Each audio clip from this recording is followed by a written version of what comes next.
So, we released our first game on Steam earlier in May. So it's been about a month. It's been about a month since we released our very first game out into the wild for people to play and critique and enjoy. It was a dream I've had for a long time. It's been something we've been working towards for about 3 years.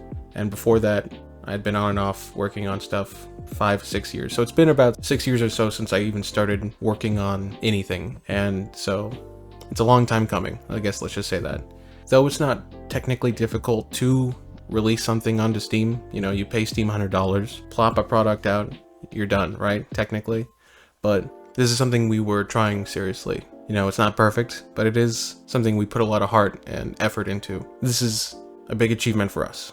It's sold a few copies so far, had some positive responses, comments from the social media, feedback forums, stuff like that. We've had some really cool content creators, you know, both on YouTube and on Twitch, make content about it, and so far they seem to like it, other than finding bugs, which I think we fixed all of the things that people have found so far. Yeah, we're only like 2 people, so it's really hard to test everything, which is why we got the bug feedback form on the main menu, right?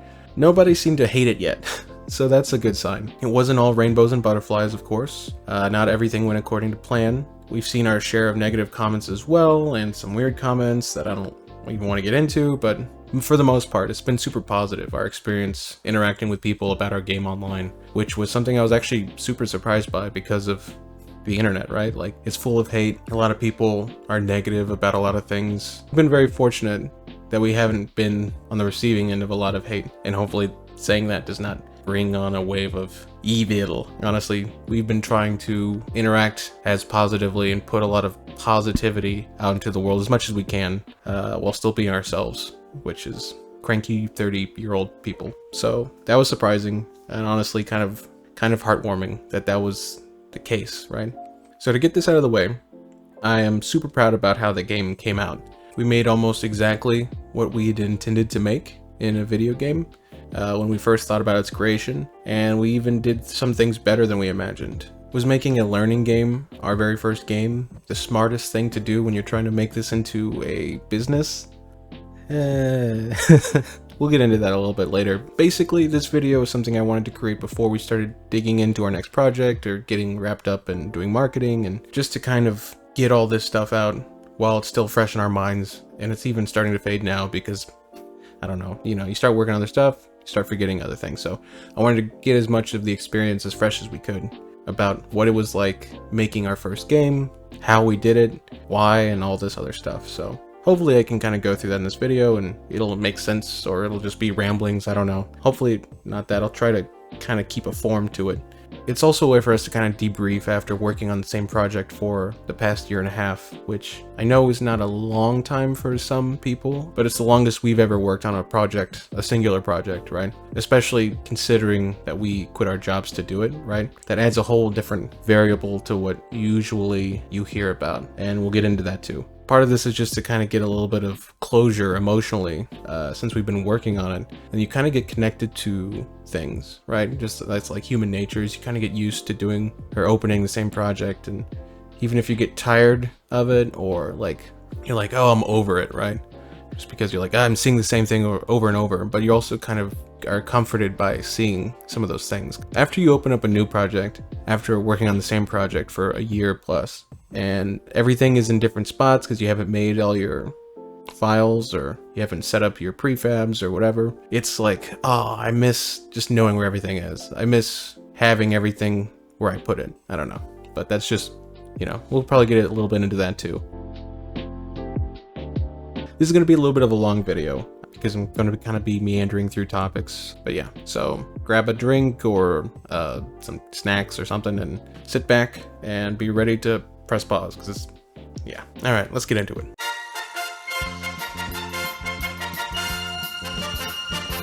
So Iconoclast Games is basically a 2-person team: coder, Justin, and myself, artist, music, social media, everything else. And we usually work over Discord and collaborating on a lot of decision-making stuff, idea having. For better or worse, we've been making games been working on and talking about games for about 3 years now. I actually asked him to come over so that we could talk about it.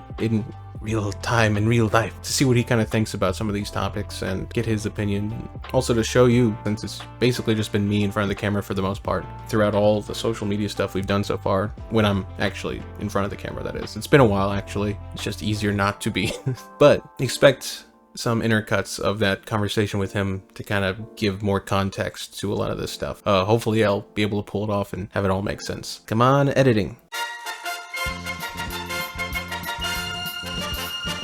If you haven't followed our YouTube shorts or TikToks or Instagrams or what have you, they're all the same video, by the way, so you can just follow one if you are interested in doing that. Basically, the game that we released is called Kagami, an Odyssey in Japanese language learning, which is, yes, it's a long title. We'll just call it Kagami, but if you search that, you're more likely to find an anime basketball character than our game. So I would suggest maybe adding Japanese learning or even just Kagami learning or something if you're going to search for it. It's a game designed to help teach Japanese language and a little bit of culture, just like a little bit of everything. That was inspired by the idea of putting post-it notes everywhere, because that's something people will do to learn a language, and we just thought, hey, could we do that virtually instead of having post-it notes everywhere? And Kagami was born, right? Of course, there's more to it than just that in terms of gameplay, but that was just kind of what started the idea around making it. We go into the alphabets of the language, like katakana and hiragana, and we even go into kanji, but unless you're into Japanese, that means nothing to you, which is okay. It's like a classic RPG with turn-based combat with a advantage-disadvantage system based on how you respond to the tests. Actually, before we get too deep in that, let's talk about something you may not have expected. Let's talk about our real first game. For a little context, between 2017 and 2019, I had been doing game jams with people on the internet. I was a beginner pixel artist, and I knew my way around music and a DAW and stuff like that, which is like recording software. I was learning Unity, and I was writing up plans for what games I would eventually make once I knew how to make games, right? The main game that I'd come up with was a spiritual successor to the original Castlevania, since everyone seems to be focused on the more Metroidvania side of Castlevania, like Symphony of the Night and Beyond, which are great games, and Hollow Knight, and there's a whole bunch of Metroidvanias, right? That became the staple platformer genre. And I was more interested in making a more classic style platformer, since everyone was making, the Metroidvania stuff. So that was my first big project that I wrote up a document for and planned out and started making art and animations for. So I shopped that game design document around to find a programmer online. That's how I was making games at that time, was finding stuff like on r/inut. Helps people find other people to work with, but it's hard to find people that aren't flaky, especially when it's a project that you're not paying the other person to work on. A lot of those projects are rev share, or revenue share, which basically means you'd share the profits equally between, or I don't know if it'd be equally, it just depends on what everyone's doing. I never got to that point because it was really hard to find someone who would work on a real game, not a game jam. Game jam's easy, usually a week or two, you get in, you get out. You're probably not going to win the money, right? If there is even any. For an inexperienced artist like myself at the time, finding someone who was willing to work with me was near impossible, and I wasn't able to. So I kind of shelved that idea for a bit. I worked my tedious IT help desk job that I got out of college. I wasn't really interested in it. I applied for other jobs in IT half-heartedly, and I think probably they could tell, because I'm sure there are people who are really good at playing the corporate ladder game, and I actively dislike/hate the whole concept. And basically, COVID happened, right? Started doing work from home, and my perspective about what I wanted out of life changed a little bit, or clarified, because, initially I was a musician, I was in a band, I was going to school to do music composition, until I changed at the very last minute to a degree in IT to be as a safety, oh, I should have a legitimate degree in something in case. And then I was like, well, how come the in case became the thing I was doing, right? Basically, a switch flipped, and I was like, I need to make the game that I was planning on. So enters Justin the programmer into my life. Again, actually, because coincidentally, he was an old friend from when I was younger, in my teenage years. And around 2018, 2019, I had reconnected with him after years of not being close to him, honestly. And I started working with him and another friend. I mean, at first we were just hanging out, but we had, talked about making stuff together because we were all interested in it. Justin had been working on some mobile stuff with the other friend who was doing 3D modeling. We had made some small projects or started on them, never really finished anything except for one game jam game that was not very good. And if I can find it, I will show some video of it.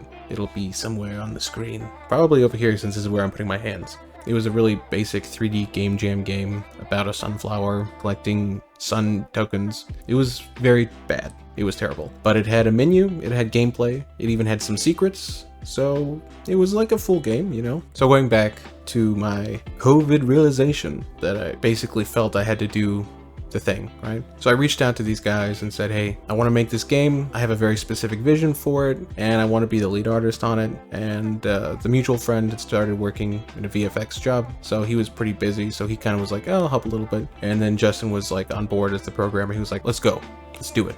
So we started working on Witchbane, the action platformer based on classic Castlevania that had a little bit better movement. It had dialogue kind of based off of classic literature like Frankenstein and Dracula. It had an insanity system that could change how you interacted with levels. And actually, before we get too deep into that, let's talk about something even more unexpected. Our real first game.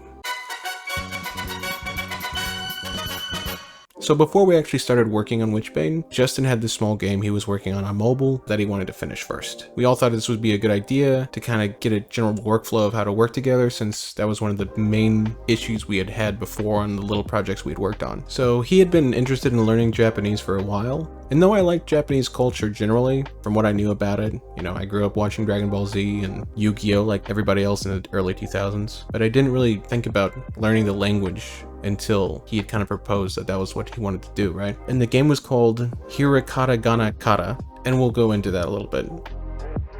So, I have the questions up on the screen. I'm going to ask Justin, the programmer. That's me. So sorry. I love that you did a little bow. Little bow action. Yeah, a little bow. As you should, because you performed very well on this. And performed excellently.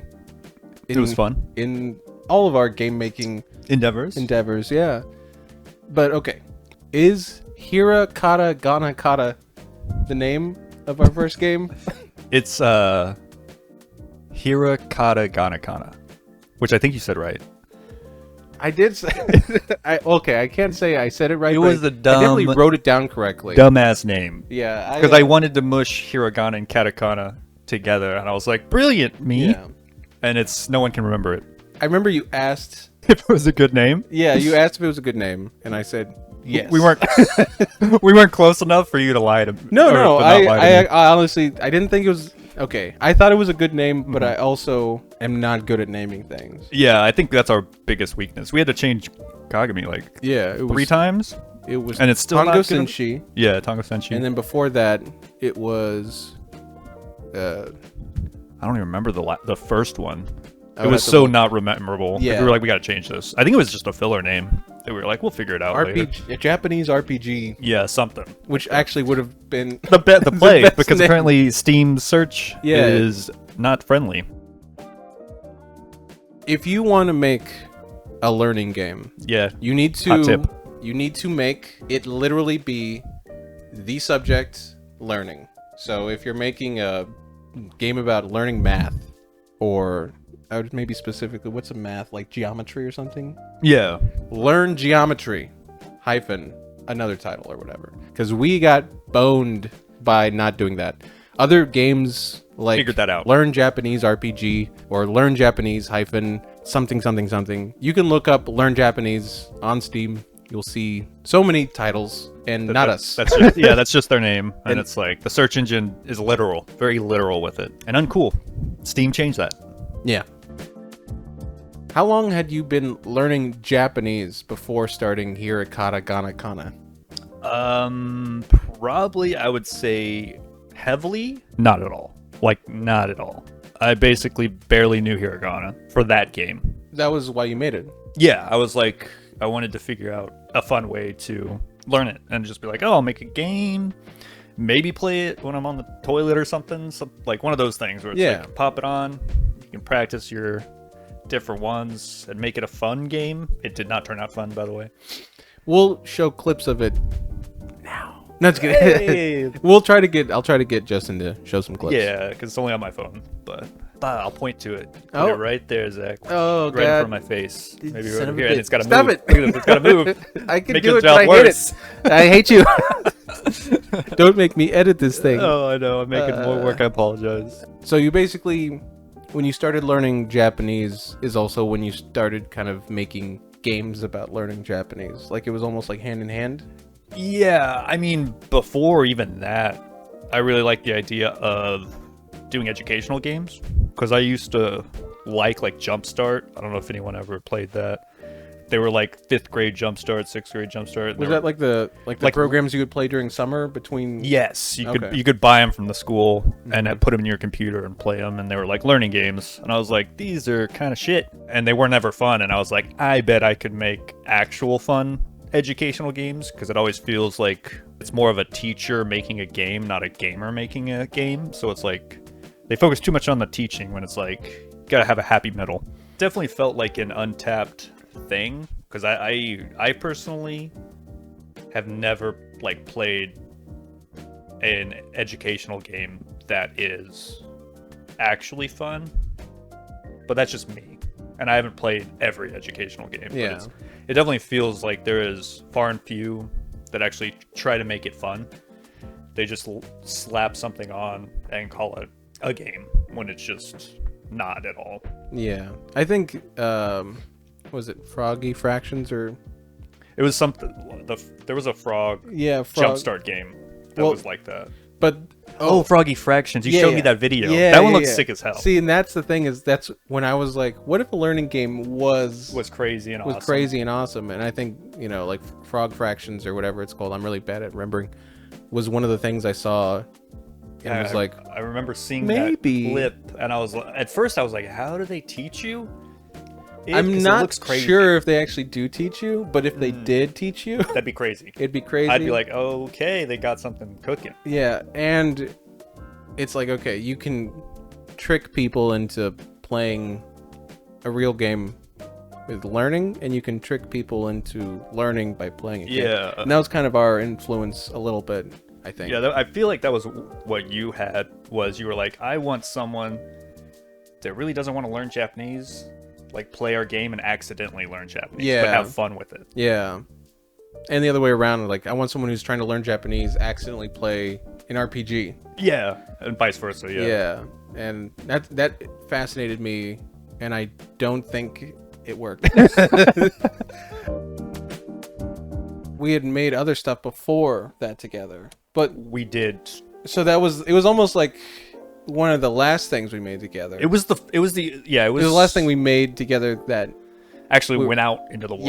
Yeah. Because the other one was the Sunflower one. The Sunflower game. Like that was before my game. Yeah. That was the very, very first one. Basically what happened, if I remember correctly, I was having my COVID line crisis or whatever. And I was like, I need to make my dream game, guys, and I want to do all of it. It's the perfect time. You want to help me? Oh, and then you were like, yeah, exactly. Yeah, and I hopped on board. I was like, hell yeah. Yeah, exactly. But you're like, but before we do, I need someone to help me finish my game. And I was like, all right, let's do it. Let's learn how to work together. Yeah. Because we had tried to make games before. 90% of them failed in terms of just making something. Yeah, and that was before we did, we were committed to a schedule. Yeah. I think we were just we weren't even on Discord together. We were just like, yeah, I made it. Yeah, because I'll throw it over to you. And it's like we were just passing pieces of each other.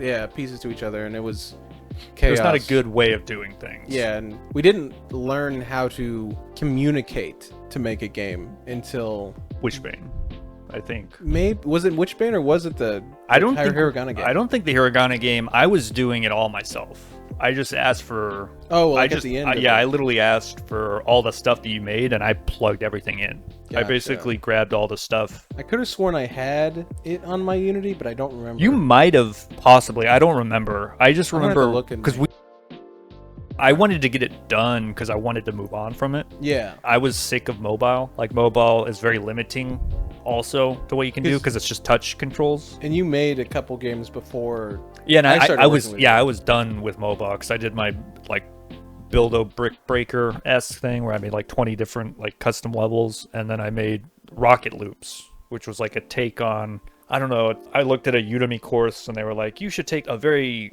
I guess, popular game and twist it. Yeah. And I twisted this game, but it was I made what was fun about it painful to play. Like, it was painful to play. I was like, but it's original. Yeah. It's so good. Trust like me. you And then did the thing. people were playing it and were like, I can't. And I'm like, no, but you hold the button, you stop, but you let go and you're going. And it's not intuitive. It's and like the anti. It's anti-fun. It's like the anti-fun. When I made it, I was like, I got used to it because I was making it and I was getting really good at it. I was like, it's so simple, guys. And it's like putting it to my sister or like my parents, and they're like, why do I press it to stop? And like, what do you like? I'm like, I got the high score. What's wrong with you people? You guys suck. Get good, gamers. Yeah, I definitely. That's But it was definitely not something fun. we struggle with sometimes. Is like Yes. playing something so long that we're like, I can do it. Yeah. No, dude, so many times with Kagami, Yeah. where like we were frustrated that people didn't get it, Yeah. And even though it's not their fault. And it's like, what do you mean if you don't explain how something works? They don't just They don't- immediately yeah. understand what's going on. Like, oh yeah, people should know if you use the right trigger, it goes to the next thing or whatever. Yeah. Stuff that we know automatically because we made it. Yeah. And then like you have to tell those people because it's not automatic for them. Yeah, communication from developer to player is super important, and it gets overlooked because you don't think about it. You implement it, and then you play it, and then you get used to playing it, and then you forget that That it's not simple. Yeah, it's not simple. Yeah, that's still something I struggle with because Yeah. I'm very, I don't know, like angry when people don't get stuff. Yeah, fuck around with maybe the easily buttons. frustrated or Yeah, something. I'm just like in my time, like because I'm old as fuck, Yeah, you would just press your buttons and be And like, kinda be oh, like, I figured oh, it out that's- now. yeah. All these buttons, like on a controller, it's like you just can press. maybe we were a type, because I wonder if there were like a lot of kids or something who looked at the manual or something, Maybe, yeah. and we were just like, I was like, no, I don't like reading. we're gonna press all the buttons and figure out how it works. Yeah. Especially like a lot of times, as I was poor, I got used games. They didn't come with Yeah, manuals. yeah, that's true. So it's like, It oh, was a different breed. Yeah, you just have to learn how to play the game. You figure it out because you're getting just the disc, or you're getting just the cartridge for like N64 stuff or whatever. So after we finished the mobile Kana learning game, we started working on my dream game, going off the original design document I had made when I was shopping it around, which was not very good, to be honest, because I didn't have experience writing a design document, and I didn't know what was missing from it because of my inexperience, right? I had used a template I found online, kind of fill that out, and that actually made it okay. It wasn't terrible. I got some good general ideas out there onto the document, but they were all just ideas, and especially with that size of project, there were a lot of big holes in terms of gameplay and level design and stuff like that. We opted to use the Corgi engine, which is a Unity asset, to help create a good feeling player movement, as well as enemies and enemy logic and stuff like that, and a whole bunch of other stuff on the back end. This was our first real big project with a lot of moving parts, and lots of things to learn, lots of things to track, and lots of things to go wrong. Basically, it was like diving into the deep end of a pool to learn how to swim. To make matters worse, both Justin and I decided to quit our jobs in order to pursue this. And this was not smart. And if you're someone who's thinking about quitting their job to make games, listen to the advice of many other smarter people than I, and even my advice now at this point. Don't quit your day job, especially for your first project. Treat it like a hobby until you feel comfortable that it'll be successful enough to at least keep you comfortable in life and you can pay your bills and stuff like that. At the very least, get a part-time job, which I have a part-time job now just to kind of help with bills and stuff, but I'm still burning through savings. But, you know, otherwise you're going to suffer for your art the way we did. And probably shouldn't do that. Now that the warning's out of the way, we continued to trudge through the process of making this game, as well as making a business LLC for Steam, because they need a business bank account and stuff like that in order to get paid. I had to make sure to file taxes correctly, all the boring and scary stuff one does that they don't want to think about when they just want to make games, right? And then to add to this, I was fairly new to pixel art, animation, and stuff like that. And I'm still learning animation fundamentals, and I'm still currently learning animation, right? Like, it's a process, because you get a rule or something, and then you're like, oh, I know how to apply that. Okay. And then you're like, oh, I should be thinking about this too, and you know, whatever. So it's still something I'm working on, but especially back then, I was extra new. And Justin was still learning about how to use C# and how to use it with Unity. We were both very inexperienced when we started working on it. There's pros and cons about diving into something like a big project instead of just working your way up. Definitely some pros. Learned a lot about a lot of things really quickly, and also got stuck I think that's the main con is like getting stuck on stuff. But I don't know if even on a small project, I think you're going to get stuck on stuff. So size is relative, right? Of size of project. But we did gain a lot of experience working on that project. We learned a lot about Unity itself during that time. Got a better idea of what Steam was like on the back end since we had never done anything with Steam before. And we had a demo available of Witchbane on Steam, and we had done I think we did a Halloween festival. So that was like our first time working with Steam, signing up for those kinds of things, and you know, doing a stream on Steam and all that stuff. We actually even went to South by Southwest in Austin, Texas. South by Southwest, if you don't know, is like an event that covers like music, movies, video games, a whole bunch of other stuff for about a week. And we went to a free event at a local video game esports bar thing, and we showed our demo off to people, and we also talked to some other local developers. And the biggest takeaways from that South by Southwest actually were that, for one, people off the streets of Austin, Texas do not know how to play a 2D side-scrolling platformer. Just not very good at it. Especially in a bar. They're drinking and stuff. And then the other thing we learned that was actually helpful was that we should use Facepunch as the wrapper in Unity projects for Steam. Basically the Steam API, which is the things like the achievements and leaderboards, stuff like that. But after that first big year of learning and challenging ourselves and all that stuff, and changing things and realizing how bad we had made this project from the very beginning, and the base was like not strong, so in order to do it correctly we would have to basically remake everything, just because there were prefabs that were based on prefabs that we had changed, and it was just a hot mess, right? So we were kind of exhausted after that year, and we basically wanted to take a little break before starting back up on it. So we decided we'd take a breather, maybe make a small project, so we'd, you know, keep working. And we talked about a few different ideas for projects during our downtime. And learning Japanese, you know, came back up, and the whole doing the post-it notes in places, basically finding vocabulary in the virtual world by interacting with the objects. And it'd be cool if maybe those vocabulary could be used in a battle system or whatever. And we thought we could put something together in like 6 months. Questions for you about Witchbane? Oh, Witchbane, okay. Yeah. Going back in the past. Yeah. Well, so was here. I'm not. Yeah, saying that was very past. Yeah, that was true. What would you say you learned most while working on Witchbane over that year? Ooh, that is a good question.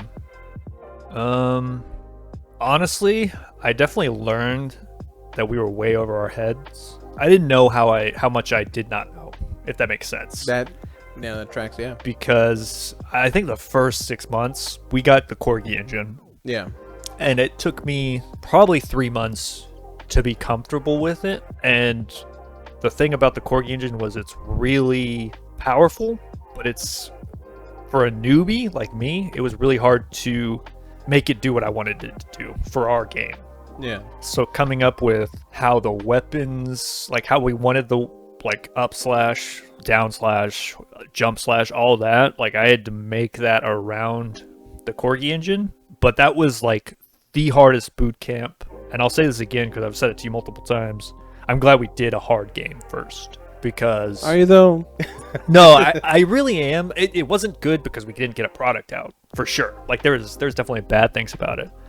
But the learning thing, like I learned so much about... Like I was going in not knowing what a for loop was or how to syntax it. Really? And I still... You didn't know how to... I still don't know. I still just copy my past code. Yeah. Because syntax is bullshit. I know what a for loop does. Programmers, syntax is bullshit. You heard it here first. Yeah. If you're a scrub programmer like me, you can make a game. He's not a scrub programmer, by the way. I promise you. No. I am. If you know how programs work, I don't comment my code. I'm like, I can only work with you. If I worked at a company, they'd be like, yo, you need to fix your shit. I'm like, but it works. You don't comment? No. Even though I'm like, hey, you should comment. No. I thought you started commenting recently. No, I don't do any of that. No. And mine's all jumbled. All the like. I think all you do is comment when I say Justin's here. Yeah, when you have adjusted someone else's if I've code. adjusted someone's code, I was like, I'm here. But you used to not do that. I used to not do that. And I got on you a little bit about that. Well, because it was a pain in the ass, and I realized that Justin here tag was really good, so I could just search it. Yeah, you could search it. And I'm like, oh, this is where I was. But I do want to say, like, I still don't know. Like, I'm still tiny totem pole. So it's like Witchbane gave me like another level, but there's like, dude, the staircase, like, I mean, we've seen so many YouTubers where they're like, let me just make a GPU. yeah, or dude, something. they're Let me code a crazy. GPU or Yeah, code. I mean, the one we just watched with the guy that put a 3D level into Geometry Dash. Like, that's Yeah. insane. Yeah. And he's like, I made a language. And Yeah. I'm like, To interact with Geometry Dash's. it's like, I just what's it learned how called? to Level talk to creator? scripts like Yeah. together. I'm like, oh, dude, I'm really far behind. But it's like, you don't need to know if that's the thing to get into gaming. And you're like, oh, there's so much stuff to learn. It's like, you can probably make the game you want to make with your knowledge. You just have to do a little bit of learning. Unless you want to make a MMORPG. No, don't Maybe even try don't that. do that. And there's no money in that. You will lose money in that. That's probably a bad thing. What if they just want to make their dream game and then die? And die? I mean, you could, yeah, pursue that then. Hell yeah. Okay. If it's, Hell if it's not yeah. about profits, you can do anything. Yeah, go make whatever you want. But we quit our jobs because we're idiots. Yeah. So now we need to make money, and we're not doing that either. We're not doing that very Yeah, well. the question was, what did I learn? Some of the most important things you learned while working on Witchbane, maybe. I think what helped us, like, I think making a core, like the core gameplay, because our problem was we jumped forward too fast. So Yeah. we were like, all right, we got the combat, it's fine. And then we made levels, we made enemies, and then we played the level and we're like, the combat needs more juice. Like, we need more stuff involved with it. It's too flat, it's too small. And then we had to pump the brakes and take it back, and it was a really bad back and forth, and then more things broke, and it was also prefabs. I still need to learn how prefabs work correctly, because we had problems with those. It was a bunch of don't do these ever again, because it set us back so much we set back. I think the scope of the game was definitely over our belt. It was when I wrote the script for this. I talked about how it was basically jumping in the deep end of a pool to learn how to swim. Yeah, not the best way to do it. Yeah, and I'm glad you basically said the same thing. For I'm sure. not just talking. I mean, out we my ass. both were like sweating bullets Yeah. the whole time. Like, I learned how to make animations basically because I had made them kind of. But we also were doing them such a hard way. Yeah, and I was adjusting pivot points manually for each thing. Yeah. And I was like, this is a really stupid way of doing it. Why am I doing it this way? Yeah. I mean, I have a bad knack of not reading documentation or not. Yeah, still. I'm like, It makes me feel good because I'll read it and then I'll be like, oh, Justin, Yeah. all you have to do is this. Zach will put on his glasses and be like, you dumbass, this is what you do. And I'm like, you read the documentation. You didn't It's help cheating. me at all. That's not fair. Yeah. But it's like, it saves time and effort, but it's like, I like figuring shit out, though. That's my thing. I think I like tinkering. Your brain is press all the buttons. Yeah, no, for sure. Yeah. 100%. And my brain is press all the buttons, and if it didn't until work, like 10 minutes. and then I'm like, all right, let's read the manual. And I'll do it till my head caves Yeah, in. you will die I'll bash my before head in. you watch the. Exactly. I need you to be like, read the documentation, Yeah. idiot. And I'm like, no. But yeah, I guess the biggest takeaway from Witchbane was definitely what not to do, which was a lot of things. Is that what we did with Kagami? No, we got a lot of it. Like, we got a lot of it shaved off, Yeah. but there was a lot more to shave off. Yeah. And that's what I think, shaved off with Kagami. Do you think our next project is going to be? I think I feel like any game developer is probably like, you're going to learn every project and you're going to fuck up every project, is how I'm looking at it now. And Yeah. it's like how much you fuck up. Yeah. I honestly think we didn't do the worst. By the way, if you have to bleep this, you're going to have to bleep a lot. No. And we're I good. apologize. Okay, so what was your favorite thing about Witchbane? What was your least favorite thing about Witchbane? Like making it or about the game or whatever? Favorite thing was probably when I finally got the weapons working for the combat. Oh, like the With multiple. Yeah, multiple, because Corgi did not have that implemented at all. And this was before Unity's new input system, which lets you map 2 buttons to 1 action. So I was having to make a weird system where it was like multiple character handlers that were turning off and on depending if you're crouching, jumping, doing all sorts of shit. And it actually turned out really well. The only problem was the animator. Yeah, I was gonna say the animator was our biggest hindrance. Mine was like this code was working flawlessly, and I was like, oh, it works. But it was tightening the animator where it wasn't breaking was the hard, and I got it kind of okay, but it still felt rough, but it was better than it was I think we learned a lot about transition times and stuff. Yeah, like the animator. I mean, you should bring up. Don't make me edit. Yeah, edit. bring up the fucking Yeah. web of animations for Witchbane, and you'll know I'll how show it. painful it was. Yeah.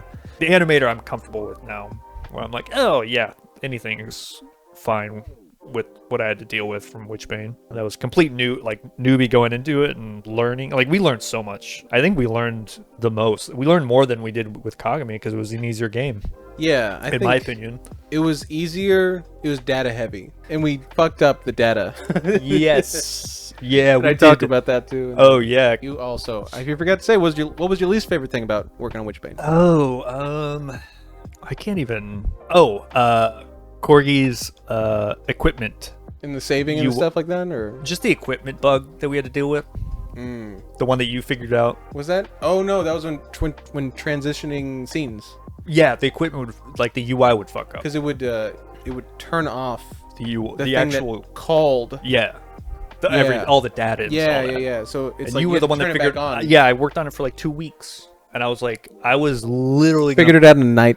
Yeah, I was literally losing, and it was because it was a stupid thing. Like, Yeah. something. I guess. I mean, we don't have to talk about it now, but it's like the two brain thing. I don't know if you Yeah. have a question about that. Do you want to talk about the two brain thing? I mean, we can do a little bit. I mean, okay. What is the two brain thing? Two brain thing? Okay, the two brain thing is kind of how we work together and how I feel like we work best when we do like a two brain talk where we're just chatting about things. I do it when I'm coding or having a problem too. It's like the rubber ducky.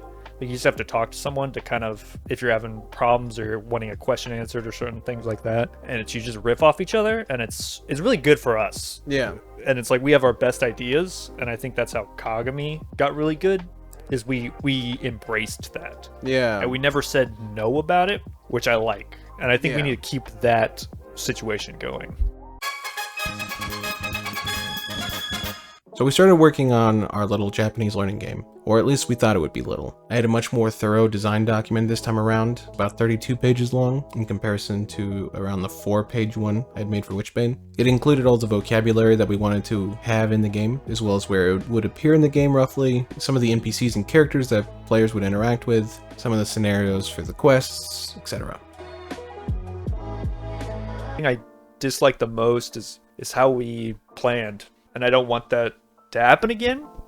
So this is where I think I disagree with you a little bit. Oh, okay. Well, I've been talking too much. You gotta. I think we actually did a decent job planning. I think what we failed to do was the vertical slicing to find out that the planning needed not a little, good. Yeah, little more. okay. Not that it wasn't good, because honestly, but it needed more work. Because what we did with the planning is we got all the vocab. Yeah. We got all like the advantage disadvantage figured out. We got figured out the whole districts. tutorial Yeah. in the districts. Yeah. It was way better than the Witchbane planning. Oh, 100%. And I think the only thing it was missing was something that we couldn't have found until we made vertical something slice. a vertical No, slice. I agree. So that's where I think we did an okay job planning it. Yeah, it was the next step of Because we did the demo way too late. Yeah, it was like because we did all the back end stuff first. Because we were like, oh, we have to do this anyways. Yeah. But we did the back end wrong. Yeah. And I mean, no matter what, I would have had to do all the art I did. True. There was no doing that. There was but no getting around you that. didn't have to do. I wouldn't have had to been having pain Yeah. after pain. Yeah. Yeah, and I think it was mainly. I think what screwed it up was that we had to add stuff. Like, we had to go back and add stuff. To like the prefabbed items and whatnot. Where I was like, oh, I just got all these done, and now I have to go through 300 of these Yeah. and add them because they're prefab things instead of pulling data from scripts. Yeah. And that was definitely I'm a scrub programmer. But like you were a scrub. Well, that's the thing. Like, I leveled up, and that's Yeah. like that. I think why I love game developing so much is each project I'm like, oh, I leveled up. Like, looking back at how I made Hiragana Katakana, I already I screwed it up too. But Okay. my mobile Hiragana game, like, that took me 4 months to make. Like, that took me a long ass time to make because I was a noob, and I'm like, I could do that in 2 days.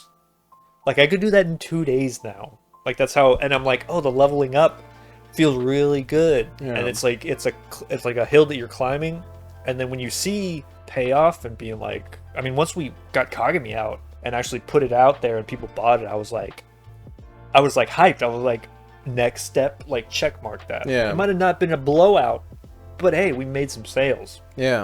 And it was cool to look at, and having those 3 like reviews and like people actively like putting in feedback, like Starfifi.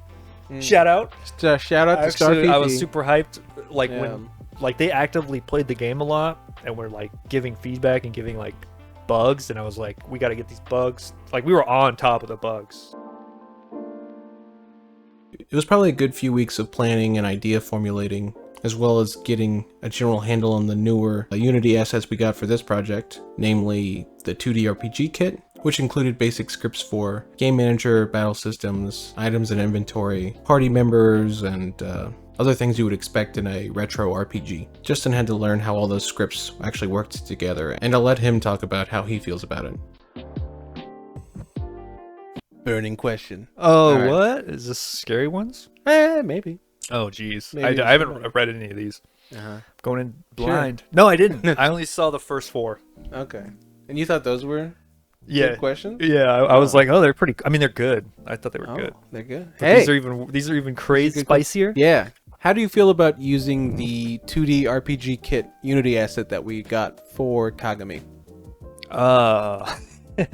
I mean, I'm not going to destroy them. You don't want to shit on them. I don't want to shit on them because it's good for what it's for and making a simple thing. Like a Pokemon clone or something. Yeah, there was a lot of things that I was like, ooh, I wish they did better, that I had to fix. There was a lot of things I had to fix for our game specifically. And there was a lot of things that they didn't account for like a full-fledged game. Like their saving was not amazing. I had to definitely tweak that a bit and make it functional, where it's still kind of like, I mean, you can save anywhere, but it's still like people want auto-saving. Yeah. And stuff like that. I mean, I will say at the beginning, I was like, this is all we need. Like when we first got into it, I was like, this is simple. I can probably add on to it. It'll be great. I was okay with it. And then I was like, I think I mainly liked it because I could tweak the battle system to plug in the vocab fights for our Kagami game, where it's like you do the vocab battle first, you get your advantage, disadvantage state, and then you go into the actual turn-based fighting. Because their turn-based fighting was fine for what we wanted to do.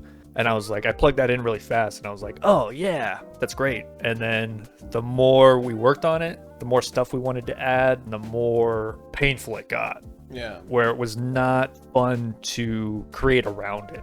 Because he like the game menu UI was not the best. And I think that's, if take away any from it when you're buying like an asset from Unity, if you're trying to make a game, make sure there's reviews that say it's easy to build upon it. Because if it's not, you are going to be having a lot more work cut out for yourself if you're trying to make a unique experience. Because you're going to have to contend with like the programmer's faults. Basically. Yeah, and limitations that they have on it, where there's just so many things that you don't account for until you're in the thick of it, and you're like, oh, we're going to add this. And it's like, oh, all right, well, I'm going to have to make this work with this thing that they made, and it's a whole bunch of situation. I don't want to shit on them. Okay. Like they make a decent thing for especially if you're beginning and you just want to make a simple RPG and you're just messing around with it and you don't want to add on to them like what they have. Don't, like, you can make it. Even the saving thing? I think maybe make use a different saving asset and maybe work it with compatible with them. I don't know. I guess it depends on your level of efficiency. If you're a beginner, I think it's like just use their system of like make a saving hub or whatever. Use their, don't try to make a different thing from what they have like built in with it. That's fair. I think that's fair. But other than that, it wasn't the worst, but we should have bought a better one. Okay, I was gonna say, do you regret? I regret buying it. Okay, yeah. I think it took a lot of time, and that's on us because we didn't do the research. We didn't. We bought something that was meant to be beginner, and then we made. The thing is like it doesn't seem like what we made was like that much more advanced than a normal RPG, but maybe it was. I don't know. It wasn't. It was just a lot of to me, I think it was a lot of stuff that was different. Like there's a lot of unique stuff that it's not crazy high tech, but it's definitely different. Like jumping into a mini game. Final Fantasy clone. Yeah, exactly. Like it's, I don't know. It's just like there's a bunch of little things that you have to tweak.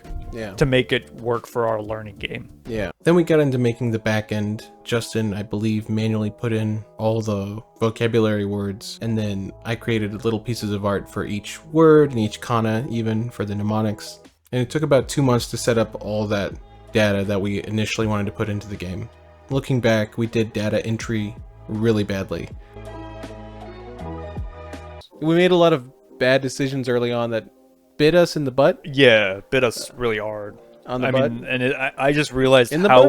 No, I'm just kidding. In the, straight up in there. In there. Just puppeteered us. Yeah, our problems, yeah. But, yeah, the biggest one was literally, like you said, the database thing was... Like, I did, like, our little game, the flashcard game. Like, I figured out the database where it's like, oh, I can plug in 2,200 kanji and have it just filter out to the cards.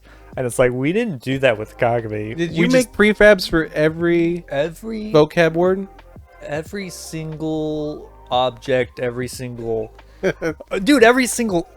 I made so many that's what things. I thought. I was like, you made a prefab for everything, Yeah, right? I was an idiot. Yeah, and we had... When we added kanji to our game, to Kagami, we had to go into every prefab to add it. And you did most of it. I did, yeah, because we split. I was about to kill myself. Yeah. I was about to lose my... You can't say kill yourself. Or what? How do they say it? Unalive yourself. Unalive myself. You were about to unalive yourself. Yeah, I was about to lose it. But we got it happen. And the only reason was because I took the time to like, oh, can I do it in code? And you can always do it in code. Yeah, I've realized it. You just have to take a little time and figure it out. And it's super easy to do too. Especially when it's data. Just text data. Oh my god. Yeah. It's so simple. I did it in 20 minutes for the stupid game that I made. And I was like, why did I do this? Like for Kagami. And we had a better data system in a week. In a week than we had. But that was another problem. It's so much better, and it's because I'm like a terrible programmer. But it's like that's the thing where it's like you can be a bad programmer, but you can still get it done. You can still get it done. It's gonna be painful. It's gonna be until you learn the right way. It's like, but then you find out the right way, and you're like, oh, past me is dumb. You'll look at yourself and you're like, this rookie. Yeah. And then, but you'll keep doing that until I don't think anyone's a master at game developing. Anyways, we roughed our way through making all these things. We made a demo for Steam Next Fest. That was basically the concept that we originally came up with of finding objects with vocabulary attached to them, view them whenever from your menu, answer small quizzes, and battle some yokai. Yokai, by the way, are basically just like Japanese monsters. Some of them are like demons, some of them are just more monsters. And we did have some references to anime as well, and a couple jokes, but nothing really big. It was a very small demo. But overall, we did receive feedback that was generally positive, even though it was pretty basic. But of course, people were wanting more, such as support for kanji, as well as some suggestions of how to clarify any objects that you interacted with before, which we actually did use that idea. Generally, they were just hoping for more things to do in the full game, right? And we had thought about making lots of quests to help give players something to do, but just something felt like it wasn't working. And it still kind of felt like a little flat and boring.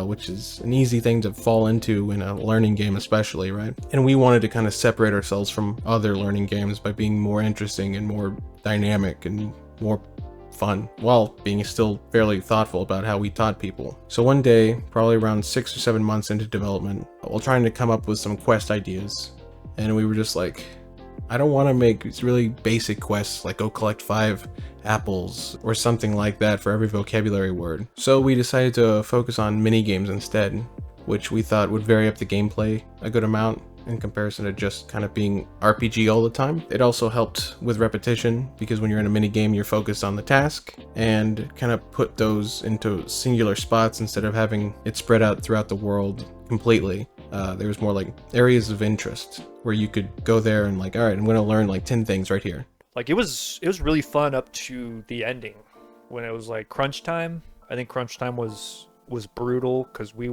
just wanted to be done with. Like we added so much other stuff that we had to add to make it fun and enjoyable. And if we didn't, the game would be really bad. like tremendously bad, and me and you did not want that. Yeah. And like we had like a level yeah, we wanted to achieve. And it was basically a very hard line where it's like we were planning on doing quests, and those quests would have just been bad. And then we basically we're like, well, let's just do mini games to learn your vocab, because we like making, and we made like 15 mini games to learn your vocab, and it was so much fun to make those mini games. Yeah, those were the funnest times, but it never ended. Like there were so many things we had to figure out and fix, a lot of holes to patch. Yeah, and it was like, I mean, even dude, Zach was doing twice as much work as I was, like trying to get it set up. No, for real. Like I was just doing program. Like he had to do art, music. He was doing dialogues, like most of them, except for Tatsu. Tatsu, I did majority, so I'll take that credit. Yeah, no, you definitely did that, and you did it well. I was happy. Like that was the only dialogue where I was like, I will take credit for this, because I enjoyed it. So, like making it was super fun. I wish I had more of those moments with dialogue in the game, and I did a little bit of the main story. Sorry. No, but you filled out everywhere else around the world, like specifically like educating people of the culture and all. Like that's all Zach, like doing. Like all the nerd shit. Thanks, loser. Thank you for giving me a compliment and then absolutely demolishing me in the cover. I gotta keep you humble. Yeah, you gotta keep me humble. And if I taught you something bad, it's on me. It's on him. That's why. That's why I'm like, look, blame him. Teacher. Yeah, sometimes teachers are wrong. Oh, you're right, actually. Yeah. So if I'm wrong, I'm sorry. Yeah. And tell me, and I'll change it. It's not a bad thing. Or I'll tell you how you're wrong about telling me how I'm wrong. These are the two options. Exactly. So I always am okay with people being wrong as long as they're like, oh, okay, well, let's make it better so it's correct. It didn't help that we had decided on so many vocabulary words to cover. We really, I don't know, we just kind of got stuck and we didn't want to cut any. And so we had to cover a lot of vocabulary. And we probably didn't do it as best as we could have. I think considering everything, we did a pretty good job, but it definitely was a bit of a weak point for us. Because of my love for the retro and the classic, there's a Sega Genesis right there, connected to an old 70 CRT. We decided to make those mini games kind of themed around arcades and classic games. Some of them kind of based on mobile games from when we were young, that it kind of feel like an arcade game, because basically they were. And we kind of used these as inspiration to make learnified versions that were kind of familiar and kind of place them throughout the world. This was great and all, and it felt like it was another key to keeping players engaged and learning, but we also had to make art and music and sound effects and game systems and game managers for every minigame, and which we got pretty good at, actually. If anything, we should have done something like that at the very beginning when we started working together, because it helped us learn how to iterate really quickly, and it was really fun to do, actually. It was one of the funnest things about making Kagami, was making all those mini games, even though by the end of I think we made 15 of those or something like that. It's somewhere around there, honestly. It was just okay, this is a lot of work to put in on top of making an RPG that has to have its own art and music. It added just time in general, more than we thought we were going to be dedicating towards the project initially. And most of that is because we just were inexperienced still. We didn't know how long it took to make things, because we didn't have anything to look back on realistically.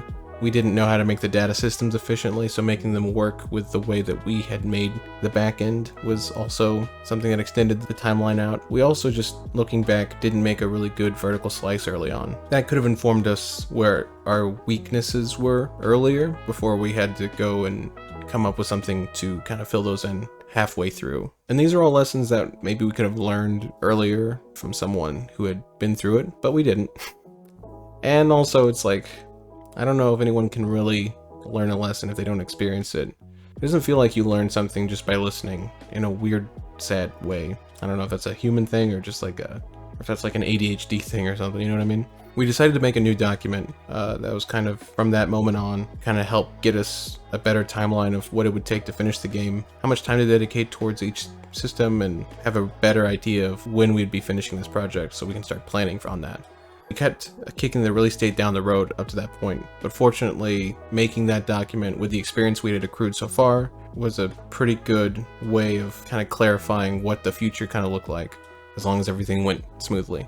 And having a clear path and having things to do up until the end is actually amazing, and doing stuff and not having it can cause a lot of feelings of anxiousness and anxiety.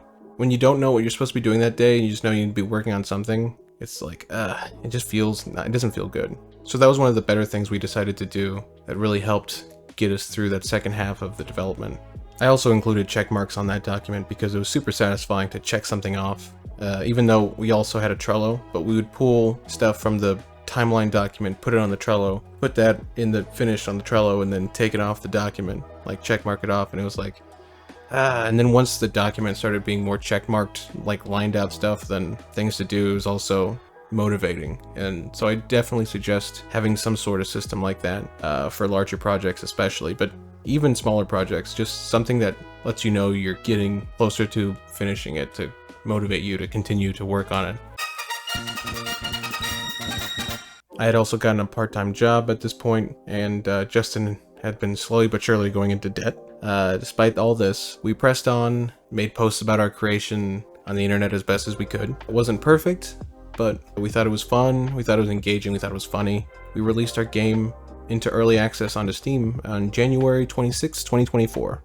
We were already exhausted by this time, honestly, and there were a lot of things that we missed, like didn't get into that initial release that we were going to include over time, but we needed to get something out there to hopefully get some money in, or at least that's what we were hoping for, as well as some feedback on what that core game was, and then hopefully, use that time to add those things, make adjustments based on the feedback we'd be getting, and then just kind of go from there, and then it release, right? After that initial release, we had a big talk if there was anything we wanted to do to improve the game that we still had on our kind of like fluff list, or like really wanted in there but didn't have time to do before. And even when we released the demo, and I think I mentioned it earlier, adding kanji was something that a lot of the people in the Japanese learning community were interested in, since apparently not a lot of games include kanji. Most games are just kana, and we had planned on doing that too because that's what we thought was the way to do it. Because of our experience after that next 6 months being in the game for as long as we decided to just go for it and just add kanji support to our game as well. And because of the way we did it, it was very difficult and it took a lot of time. We had to go into every object and add kanji and find a way to call that. It was a little easier because we already had the kanji for all the words, or around 90% of the words in the document for the vocabulary that we decided on. And we also wanted to make a section in the game that went over that. We didn't want to just leave that to be like, oh, if you know kanji, then you're good to go. If you don't know anything about it, sorry. We wanted to add like a little bit of something, a little bit of guidance. It's not a complete guide to learning kanji, but it does kind of introduce concepts, tell you about what it is and all that good stuff. But we wanted to have something in there that did that. So we made a whole new section, as well as adding the support for kanji to be switchable in the menu. And we were able to finish that in about 2 months, while we were also making content and marketing the game and fixing bugs that we'd gotten feedback on or had seen in some of the playthroughs online. And honestly, we didn't get as much feedback as we were hoping for before going into full release, which makes sense because less people were getting it in early access than got it after the release, probably because they wanted a fully featured thing and just waiting for like a nice finished product, which ironically, most of our feedback came after the full release. So that's kind of just the way things happen in the work sometimes. And it makes sense, more players, more feedback. We also added a lot of little things like mini games and some sound effects, and polished up a lot of sound effects, and also polished some of the music and the way it worked in the game and in battles and stuff like that. I had rushed a lot of the sound stuff at the end before going into early access over about a month, maybe a month and a half, so a lot of stuff got written and was just thrown in. There were also a lot of spelling and typos in the release, and then we kind of fixed a lot of that during early access, and even into the full release we fixed some of those. Once we had reached the point where we weren't really getting bug reports and we believed the game was pretty much complete, feature complete I should say, we didn't want to add anything else realistically, so we thought, yeah, let's release it. So we released the game onto Steam fully.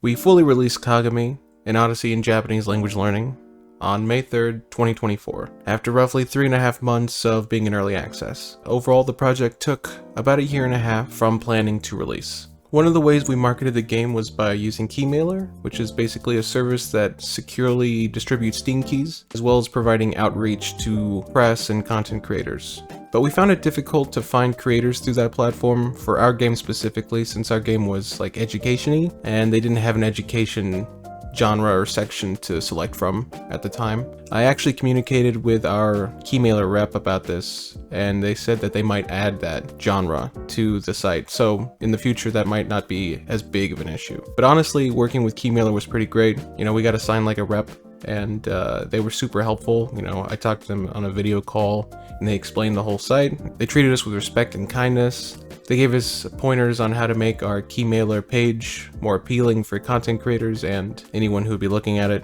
which could technically be press, but we didn't get that much coverage. It just wasn't built with educational titles in mind, which just made it difficult for us specifically. But we'll probably kind of try it again once we have a different genre of game, just to see if the service works as it's intended in a way, right? And we still were able to connect to a few content creators through the platform despite it not being perfect, right, for us. We actually had a little bit more success in just looking at creators on YouTube and Twitch and just sending them emails if we could find their email addresses, right? And we were looking for content creators who were either involved in teaching Japanese, involved with the Japanese culture in some way, or played similar learning games. We were definitely looking at what content creators made content for a couple of other, because we're not the first Japanese learning RPG. There was a few more that came before us. So we were kind of like looking up content based on that and content creators that we liked who did that, because obviously we wouldn't want to send a key to someone if we saw their content and we're like, this isn't good. I'm sort of picky about who I think would be the best representative for our game. If we're going to be giving our game away to someone, I'd want it to be well represented. For those instances, we sent emails with the game keys and tried our best to make our game sound appealing, as well as showing why we were interested in them covering our game, which, you know, took a little research. You know, if I hadn't seen their content before, I watched some of their content, and if I had seen their content before, I'd reference something memorable that connected with me about their content. Show that, you know, just as much as I'm looking for coverage from them, I'm trying to add to their value as well as our own. You know what I mean? It's like mutually helping each other. And our game, I think, has potential to be good content because of the jokes and the interactions that you have. We had some people reach back out. We had some people actually play the game, of course. Most of the keys did go to the void. We were able to track how many keys were activated via Steam. You can track the keys you send out. And I kept a list of who I sent keys to and what keys I sent, so I could kind of hopefully anticipate if we were going to get coverage from someone we sent a key to. It made it a little easier to keep track of when content would come out about our game. When someone would play or stream our game, I would try to make it a point to watch their experience, their playthrough, to see if I could glean anything off of that. Some notable coverage we got early on was from a Canadian streamer, Loot Seeker, who was super helpful in finding like bugs and typos, little issues with colliders that happen because colliders are rough. It was like he was giving feedback without having to fill out a form, because I was just watching and making notes about that was happening, that I was like, oh, that needs to get fixed, that needs to get fixed. He also inspired me to replace the text-to-speech we were using for the audio clips we had in the game, and we ended up getting a Japanese voiceover artist to do all the kana, the common phrases, and the vocabulary throughout the game. We also had a nice Japanese teacher, streamer, Haya Chikaze, streamed our game and pointed out a few of the katakana typos we had, and suggested a couple words to use instead of some of the words we chose. Not very much, but enough to be like, oh, this is helpful, you know. We also had fairly notable Japanese teacher, YouTuber, Tokani Andy, play our game on stream with his wife, so that was really cool to see. Also nerve-wracking. And then, of course, we got our largest YouTube coverage, which was from Mudon, who is the editor for Trash Taste, and also he's a growing YouTuber himself. He's making videos every day. It's crazy. Watching that was like exciting and kind of scary, because we were like, oh my, this is actually like a legit YouTube guy. I mean, I still can't believe Mudon. Yeah, that's kind of crazy. Which is hilarious. Because he's one step away from like the big Japanese like YouTube influencer people. Yeah. He's like the one who edits for Trash Taste, and I think he edits what's his name? Yet it's a lot of people. Yeah, he has like a team now. Yeah, of course he does, because he's fucking great. He's cool. Yeah, we love you, Mudon. We love you. Thank you for playing our game. I can't believe you did it. And of course, we sent our game to people with a lot more subscribers than he has. I think he's at like 90K right now. It was still nerve-wracking, I suppose, especially when it's like your first game and your first kind of larger coverage that wasn't just a couple hundred or a couple thousand views, right? It's just nerve-wracking when you see like 20,000 people saw content about your thing, right? I mean, it was still good, and he was positive about it for the most part. That was honestly really awesome for us, and we also sent our game keys to almost every major gaming site that we could think of, like IGN, Kotaku, etc. A few lesser-known sites. I don't believe we got coverage on anything. Most likely because we were probably viewed as being too small, too niche, which makes sense if you think about it. Still kind of sad though, because you want to be, when you're niche, you're like, well, it's special, right? Or something. But it is what it is. We sent it out, we tried. I'm not gonna be super unrealistic about the fact that we were making a Japanese language learning game with visual, like pixel art visuals reminiscent of 90s games, right? It's a very particular audience right there. But I still think there is an audience for it, because there's an audience for a lot of pixel art games, and there's an audience for learning Japanese. So I still have hope.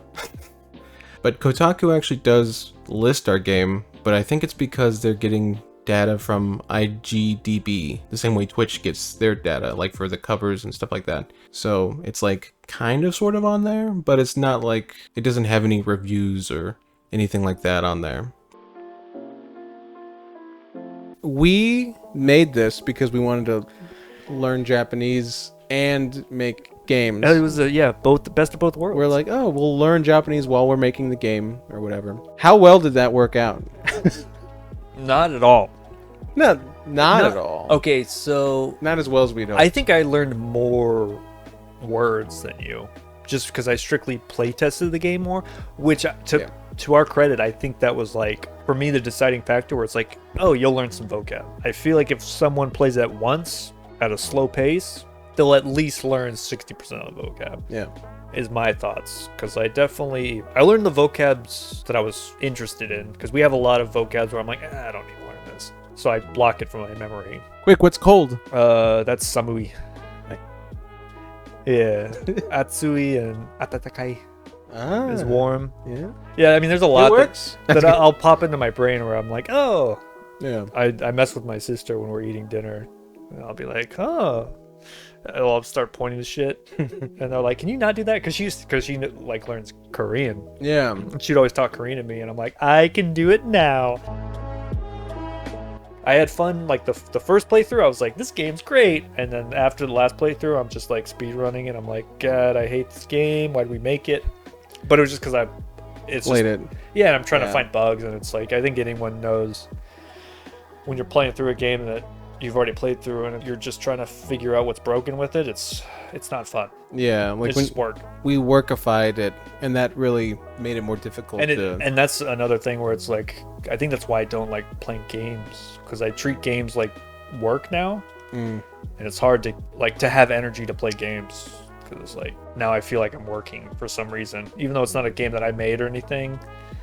It's like I'm playing something and I'm like, I feel like I'm working for like some reason. Pavlov's dog or something? It's like a weird thing in my brain where it's flipped a switch where games are not fun to me, which is weird. Oops. I know. It's not cool, because I'm like, oh, there's stuff I want to play. Yeah. But I just don't have the energy. Would you make Kagami again if you could go back in time, or? Oh, I totally would. Okay. I would totally make it again, and I would make it so much faster. Oh, well, Is it like, would I make it again if I have the knowledge in my head? Is that the question? Or is it like, yeah, I mean, my brain it kind of warped? has to be, right? Because that has to be the question. Because I think we would do it again if, like, Yeah. and didn't have the knowledge. We'd be like, this is a great idea. I think if we could go back in time and make it again, but with the knowledge we have, of course.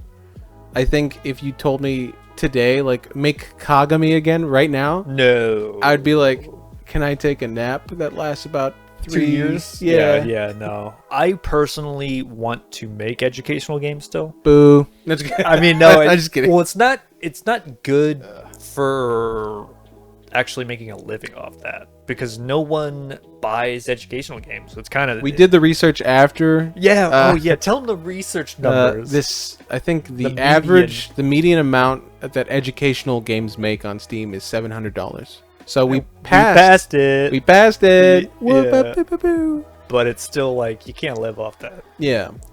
So I don't. Not even for a month. Actually, if I had the knowledge, I probably wouldn't make it again. I think we would be too burned out. So okay, so you have the knowledge, but you didn't do it yet. Trying to make your brain hurts. You're making it. I mean, I think we would. I think we could make it in 6 months. If I'm being honest. I think we could make. I couldn't make it in 6 months. I mean, your art would have to be already.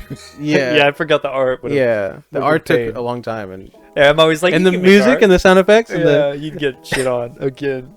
I don't think you would want to make it. No, I think it was a really good project, and I think I've talked to you about this a little bit of like, because we hadn't released a game yet. Yeah. We had a lot of like, I need to make a game energy. I gotta get it out there. It was like pent up game making energy that we needed to get out into the world, and it made us make really cool stuff, but it also made it take forever. Yeah, it made it take forever, and because we were in a rush, we didn't do things right. If we had like slowed down a little bit, I think we could have done it a little smarter. And then just generally, now that we have a game out, I'm like smoking my cigarette. Was it good for you? You know, like I need another 15 minutes before I can go again. It definitely feels like, oh man, we gotta do that again. Yeah, I know what you mean. And it's like we don't have to do that again. Yeah. After making this game, are you still interested in making games, like game development in general? Oh, for sure.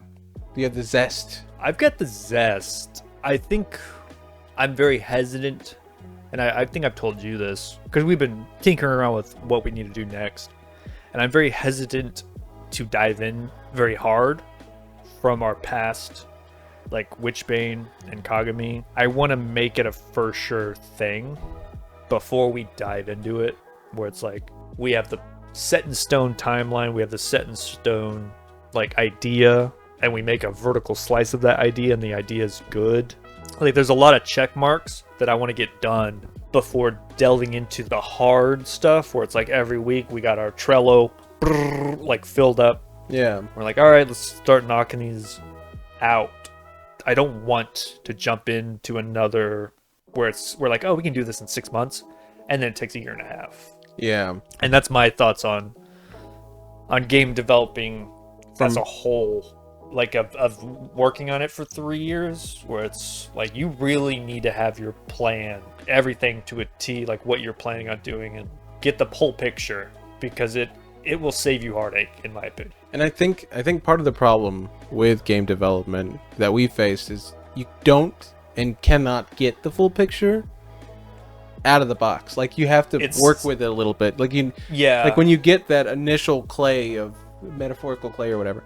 Like you're molding it. Yeah, you're molding it, and then you're like, wait a minute. Oh, this needs a handle, or this needs a... Yeah, you'll never know the full picture. Yeah. Which I think that's what sucks and then game development. And then you do finally get to it, and you're like, based on what I previously did, can I create the full picture, or am I stuck with this, or do I throw this clay away?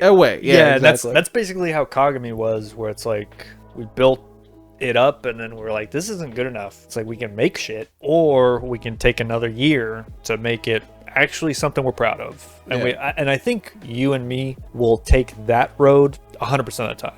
I don't want to make garbage. Yeah. Like I'm like, oh, you maybe get some sales. I'm like, no, I want to be proud of my game. Like, even though it flopped, I'm like, this game's, I will pitch it to anyone. I'm like, play it. It's fun. It's awesome. We don't know it flopped. It's only the first month. I mean, that's true, but it's not doing hot. It's not doing hot right now. As we speak, it's not. It's not doing that great. Yeah. Yeah, which is, it's not the worst, but it's like, I really wish. Yeah, it's slightly discouraging just because it's like, because we took that route where it's like we grinded. Yeah. To put it out there, and it's like, we put as much effort in as anyone could put towards making something. And I think it's because it's special to me. Where I'm like, It's got some good stuff. It's some good stuff. It's definitely not an instant gratification, which I think a lot of games are that now. Which is like education and like less. Yeah. It feels like less people are like, I don't want to do this. Like I want to go home on the weekend and play bullshit and not have to think about it. But you and I both also, if we are going to play any video games, it's going to be some bullshit. Yeah, no, and I know, and that's why I'm like, oh man, education is just not like I want to make them. I really want to make them, but it's if you're wanting to make them, expect not to make money off of them. At all. Like it's just not do something fun and like brainless, in my opinion. Yeah. I think we were attracted to it because we were interested in the subject, and we got a little bit of what's it called, like tunnel vision. Like yeah, we got a little bit of tunnel vision about the possibilities of what making a game based on our interests could become. Yeah.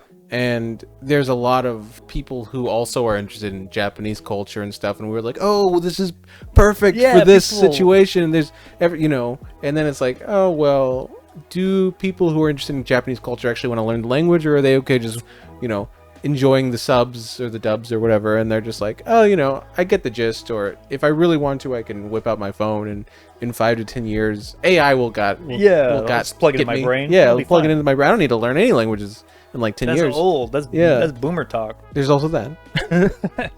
I think learning games are probably gonna like die out. They probably will.